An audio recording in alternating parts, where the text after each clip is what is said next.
Welcome to Turf Topics, presented by Aquaritin Turf Solutions. Our guest is Bob Dembek, the superintendent at Lexington Golf Club, a private 9-hole facility in Lexington, Massachusetts. Bob, thanks for making the time to join us today. We appreciate your making the time amidst your busy schedule. Thanks very much. Well, no problem. Be happy to do it in the winter when there's not much left to do and it's cold out and it's going to be negative 5 this weekend. Well, let's start at the beginning. What about your background and how did you get into the turf industry as a career? Well, I grew up in Western Mass and wasn't into golf too much at a young age, but I did get into it in my teen years. We're a big swimming family. And the pool we belonged to in Western Mass at Northampton Country Club had a 9-hole private course right next to it. And I was one of my swimming companions was a member there. And actually, when he moved away, actually won a PGA Tour event years later. So that was exciting. But I ended up working at Northampton Country Club. I worked in the pro shop, didn't really have too much to do with the grounds, and I didn't get into the grounds until later in life. But in high school, was a member of the golf team, so I started playing golf as a junior and worked for the pro and became very interested in golf. And then after high school, I didn't go to college. Ended up getting married, 25-ish, and needed a better career path after that. So after talking to an old friend who was in the field, I attended Stockbridge School at UMass, the agricultural school, at a later age of like 27 years old. So that's how I got into it, and basically went from there. And you've been in your present job how long now? I've been here for 21 years, so 2002. That's quite remarkable to stay in the same position for that amount of time, owing to the nature of your business. What's enabled you to be so successful that you've maintained your position there and are comfortable there? Well, a lot of hard work. I'm at a private 9-hole course just outside Boston. I don't live too close away, so it's a lot of traveling. But you just have to work hard. You have to be informative with the members. You have to let them know what's going on. And as long as they see results and they see progression and they see your hard work, they're very good to work for. And they understand there's going to be problems in life and in the turf world, whether it's weather or whatever, and you just have to work with it as you go along. And I felt comfortable, not coming from this in my previous job, but I felt comfortable working for a membership with the Greens Committee, and my last job was a single owner, and that was very good too. But it's just a lot of hard work and just keeping up the conditions as best you can. How big is your staff other than yourself? In the middle of summer, it's 8 to 11 people, depending on the part-time. Sometimes there's people that just can work weekends or 2 days or 3 days a week. College freshmen or high school seniors or whatever. So in the middle of summer, it can get up to double digits, 10 or 11. Because we do a lot of hand mowing here. We hand rake bunkers, we hand mow greens, tees, collars, and so it takes a little bit of extra work as far as that kind of labor. So it all depends if they're working 30 hours or 40 hours. Basically, try to keep them closer to 30 when they first get into the business. But during the winter, after September, we're basically down to 5, sometimes 4, with assistant, a mechanic, and a couple seasonal people. And then you close during the winter? Yeah, we close second week of December, usually right around there. We cover the greens here every winter because sometimes snow is not on the ground as a blanket throughout the winter, so we try to give the greens that blanket to protect them from the cold.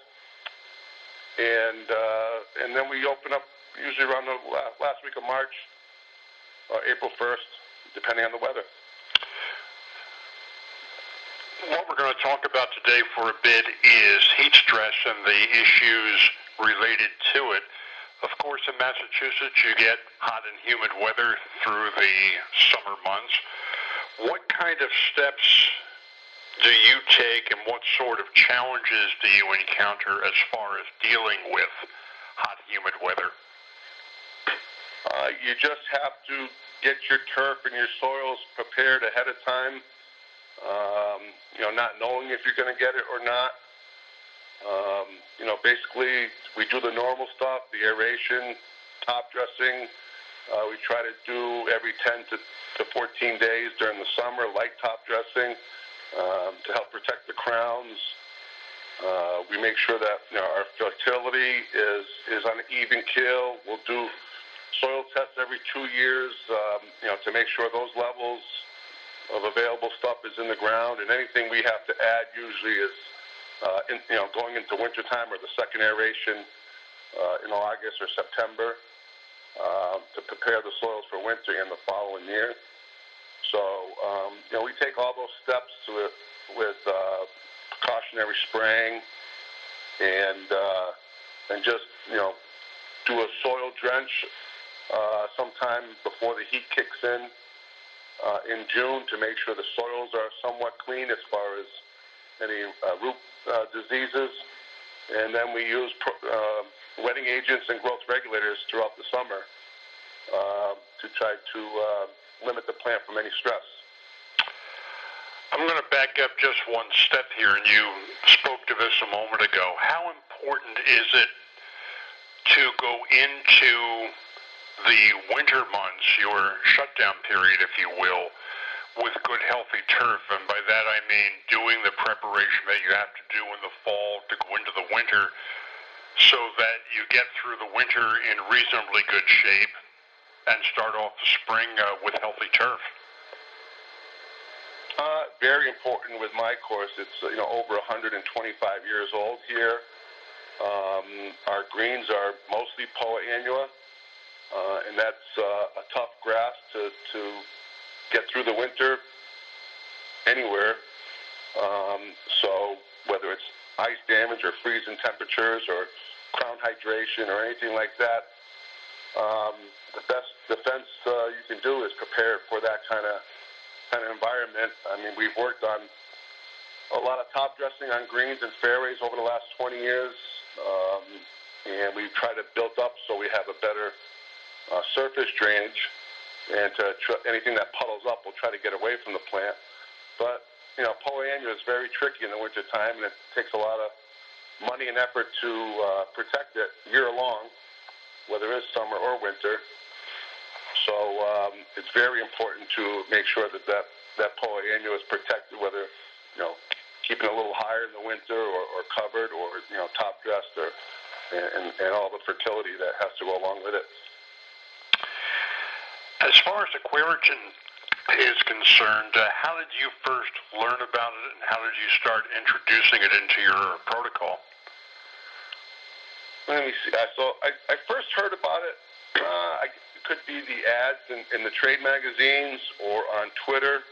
I look on Twitter a lot, and that's a very good tool for getting information and tips and stuff from other superintendents around the country.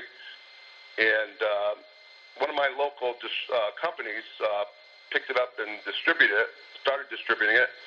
And so he would stop by once a month or whatever, and he would tell me his new products and who was using it. And then if you see someone at a meeting or something, or talk to them on the phone, ask them about it. And so that's how I got involved. And he convinced me to try it. And I think I did do both the 19 and the Defend at first. So I probably started it late May, early June of this year. And where and how are you using it now? So for right now, just using it on the greens and collars, and a little bit on the approach. We spray out 10 or 15 feet. We call that the collar or the apron. And so it's used 2 acres on the greens and collars every 10 to 14 days. Hopefully this year, maybe working into the tee program, and go from there. I don't know if I'll ever. I can't say that. I don't foresee right now using it on fairways, but you never know. You're using 19 and Defend right now, or one or the other? Yeah, mostly 19. I bought a bottle of Defend in the summer. I think that's the best to use with other fungicides. I kind of alternate a little bit during the heat of summer. 19 one spray and then Defend the next, depending on the weather. And I don't know if I can tell the difference exactly, but I know the Defend is maybe better to use with other fungicides and other products to help them work a lot better. What kind of impact have you noticed on the turf after using it for a season? With this season, the heat was extremely high. The drought was extremely around. We had hardly any rain most of the summer, and we didn't have much humidity. No long, we might have had a night here or there or something in the high 70s, but the humidity wasn't around too much. It was mostly a dry, non-rain event summer. So it's tough to compare it to anything in other weather conditions right now, but I was very pleased with the consistent look of them, the consistent playing conditions of them. When the 19 was being used, without getting playing conditions out of control as far as having to water too much or anything like that. Have you been using less water or making an effort to use less water? That seems to be an ongoing trend in the industry right now. Yes, it is. We don't have the water holding capacity in our pond.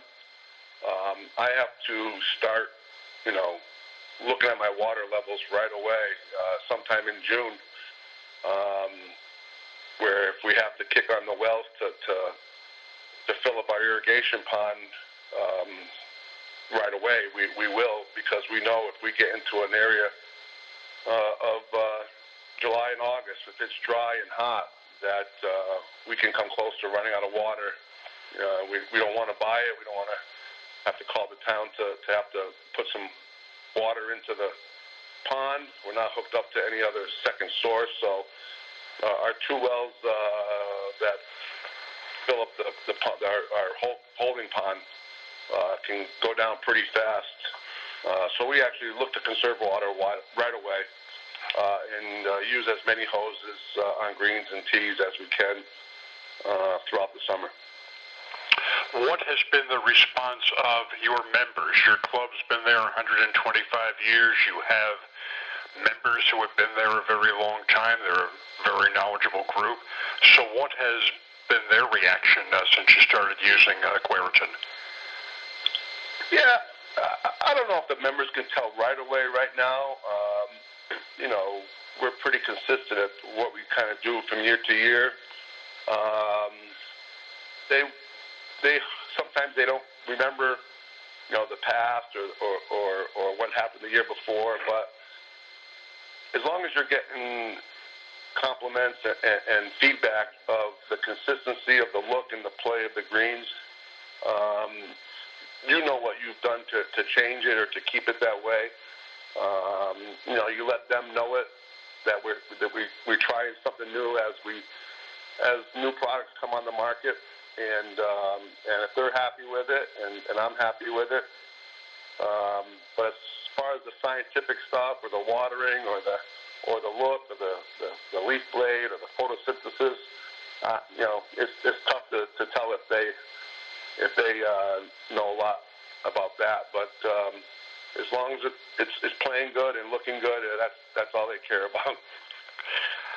Do you find that 19 and Defend save you money in terms of being able to apply less frequently, or being able to allocate man hours a little differently, that kind of thing? I think it will in the long run. It's tough for me to tell right now, as I wasn't planning on using it until I got into the mid-budget already.